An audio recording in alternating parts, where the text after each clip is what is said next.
नमस्कार दोस्तों, मैं एम के पारिक, फाउंडर ऑफ धार्मिक स्टोरी।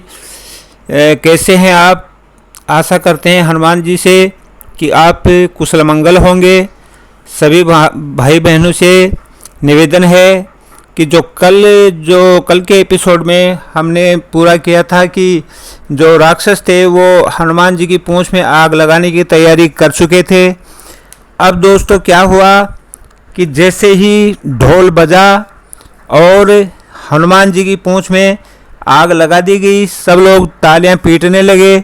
हनुमान जी को नगर में घुमा करके पूंछ में आग लगा दी।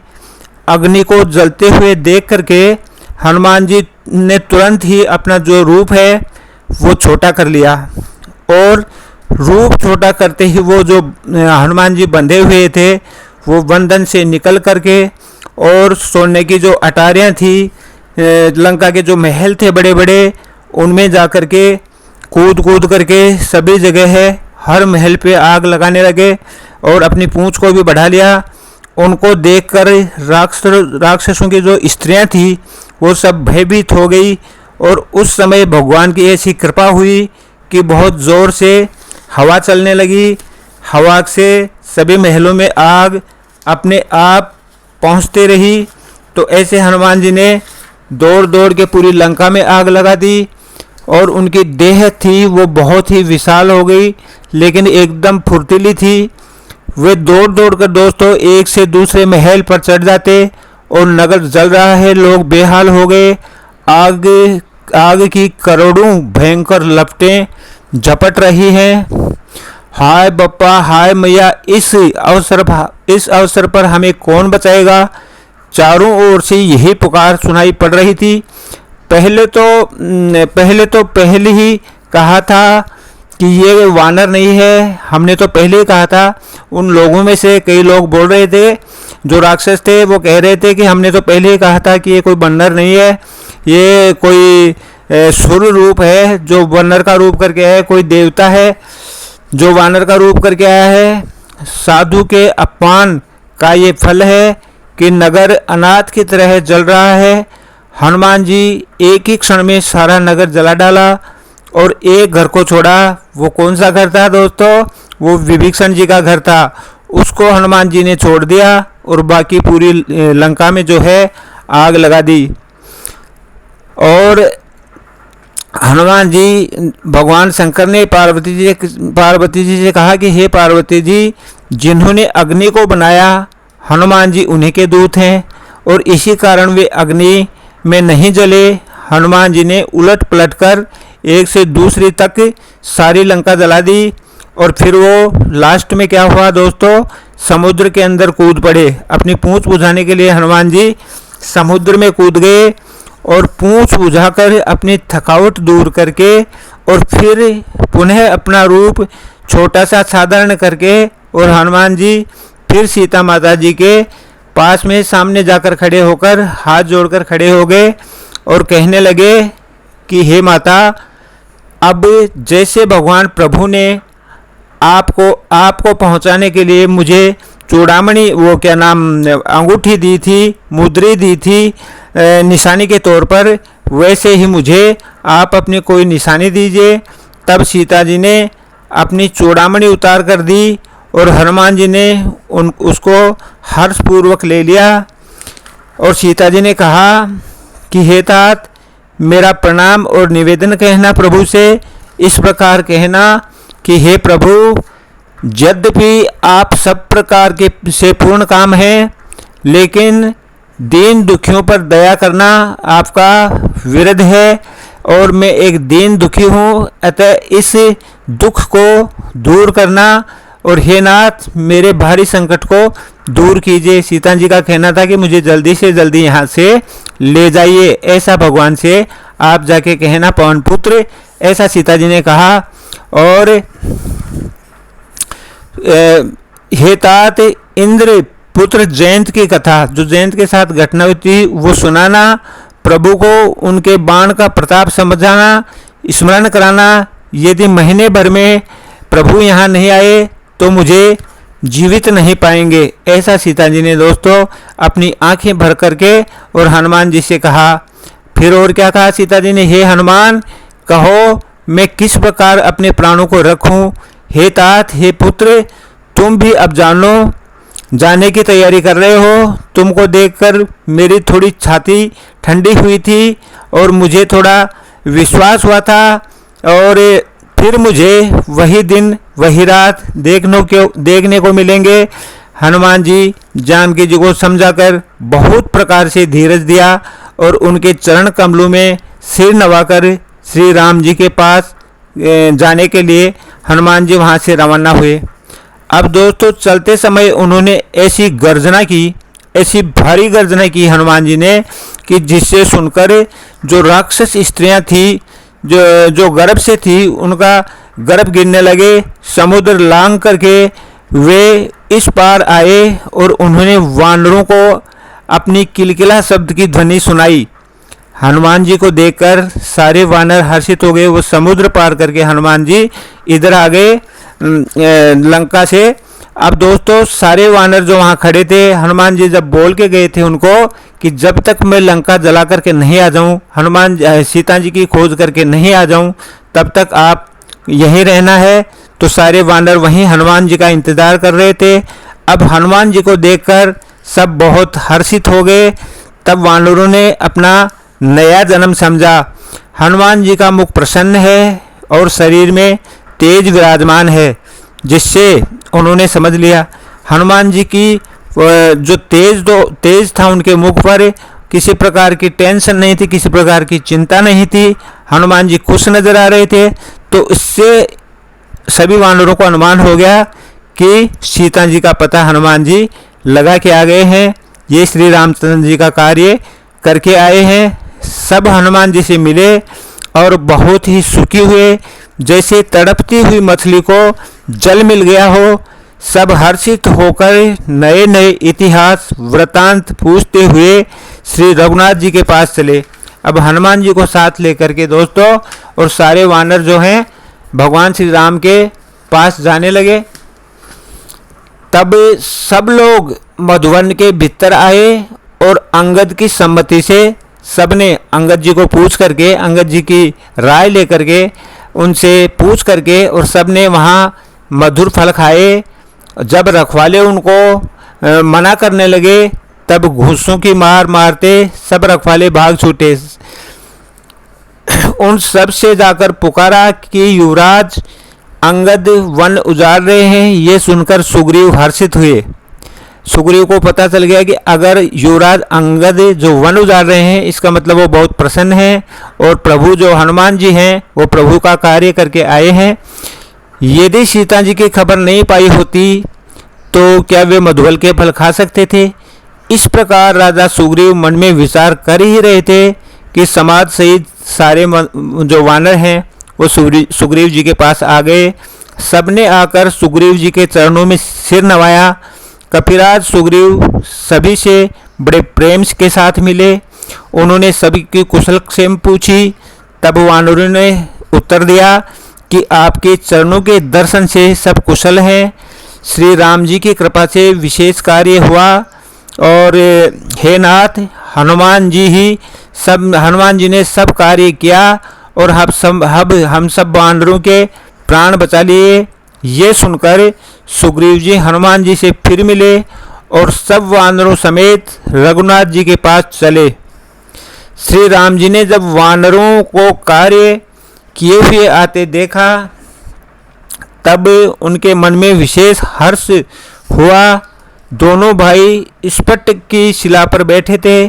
सब वानर जाके उनके चरणों में गिर पड़े और दया की राशि श्री रघुनाथ जी ने सबसे प्रेम सहित गले मिलकर और कुशल क्षेम पूछी।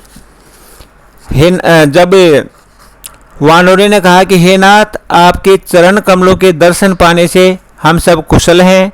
जामवंत जी ने कहा कि हे रघुनाथ जी सुनिए। हे नाथ, जिस पर आप दया करते हैं उसे सदा कल्याण और निरंतर कुशल हैं। देवता, मनुष्य और मुनि सभी उस पर प्रसन्न रहते हैं। वही विजयी है, वही विनयी है, वही गुणों का समुद्र बन जाता है। उसी का सुंदर यश तीनों लोकों में प्रकाशित होता है। प्रभु की कृपा से सब कार्य हुआ, आज हमारा जन्म सफल हो गया। हे नाथ, पवन पुत्र हनुमान ने जो करनी की है उसका 1000 मुखों से भी हम वर्णन नहीं कर सकते हैं। तब जामवंत जी ने हनुमान जी के सुंदर चरित्र और कार्य का वर्णन रघुनाथ जी को सुनाया। सुनने पर श्री कृपानिधि भगवान श्री राम के मन को बहुत अच्छा लगा। उन्होंने हर्षित होकर हनुमान जी को फिर हृदय से लगा लिया और कहा कि हे हनुमान जी, कहो सीता किस प्रकार लंका में रहती हैं और अपने प्राणों की रक्षा वो किस प्रकार से करती हैं।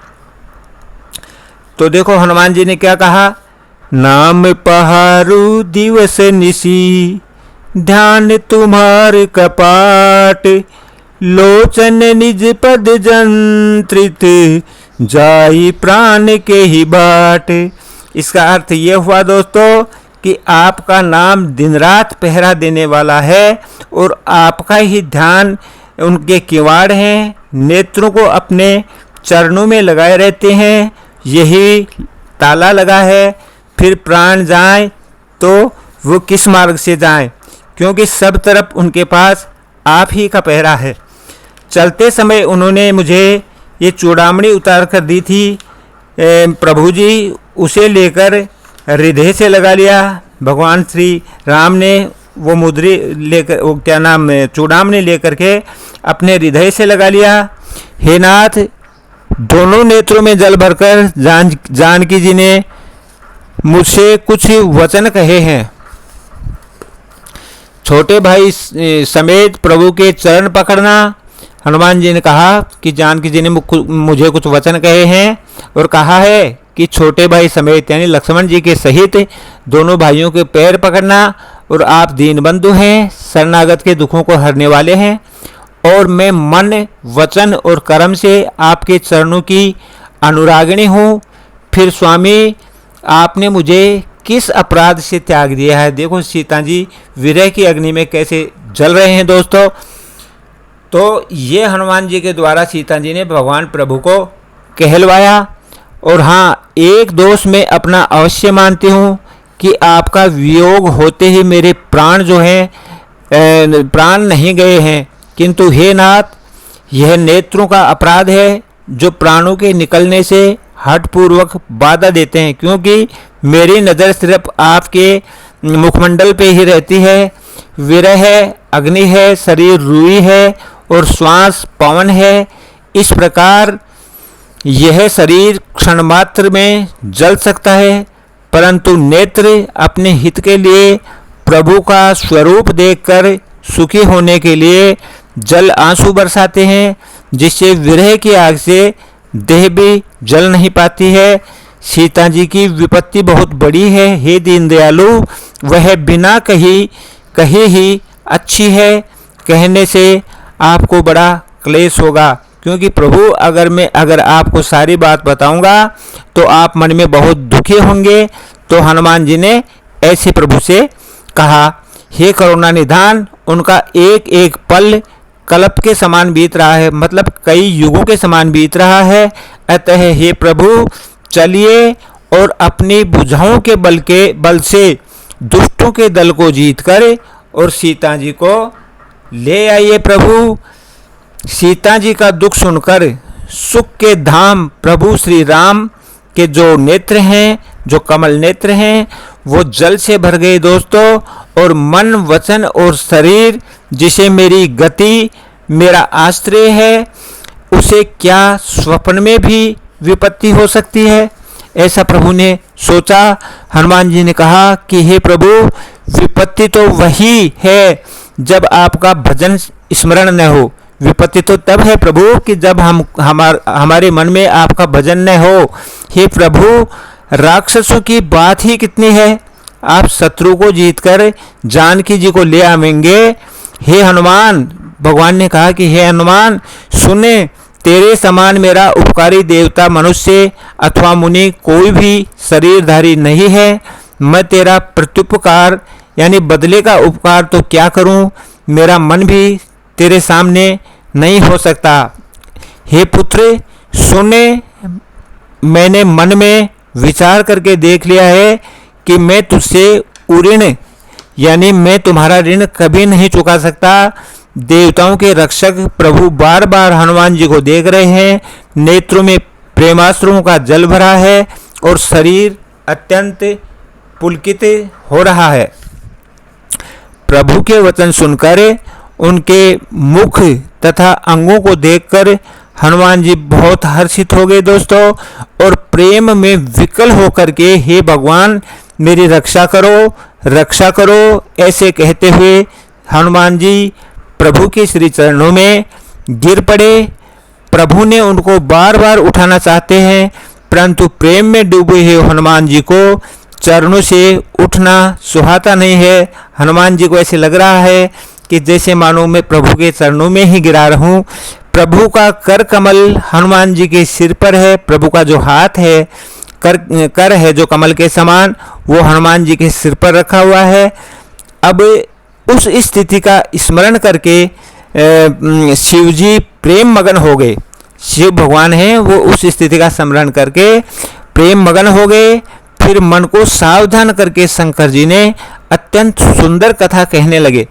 हनुमान जी को उठाकर प्रभु जी ने अपने हृदय से लगाया और हाथ पकड़कर अत्यंत निकट बैठा लिया दोस्तों। हनुमान जी ने प्रभु को निकट बैठाया और कहा कि हे हनुमान, बताओ तो रावण द्वारा सुरक्षित लंका और उसके बड़े बड़े बांके किले को तुमने किस तरह जलाया। हनुमान जी ने प्रभु को प्रसन्न जाना और वे अभिमान रहित वचन बोले, बंदर का बस यही बड़ा पुरुषार्थ है कि वह एक डाल से दूसरी डाल पर चला जाता है।